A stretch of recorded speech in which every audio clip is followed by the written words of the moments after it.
Sa video nakuha ng Special Action and Intelligence Committee for Transportation o SAIC kahapon, June 8, makikita ang isang scooter na itim na inabando na lang sa kalsada.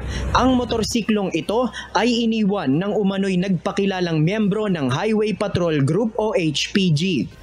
Ayon sa SAIC, hinuli nila ang rider dahil sa iligal na pagdaan sa EDSA busway, pero nang huhulihin na ito ay agad kinuha ang susi ng motorsiklo at sumakay ng taxi para tumakas. Idinahilan ng rider na meron pa siyang hinahabol na hearing.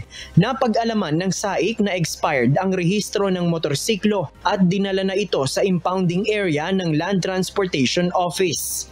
Bukod sa rider, nahuli rin ng SAIC kahapon ang isang taxi dahil sa pagdaan sa busway.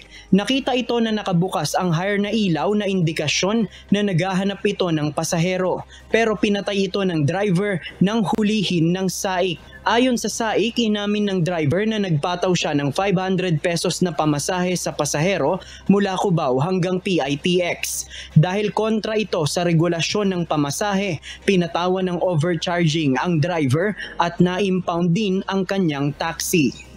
JP Nunez, UNTV, News and Rescue. Diyos ang aming sandigan, serbisyo publiko ang aming pinahahalagahan.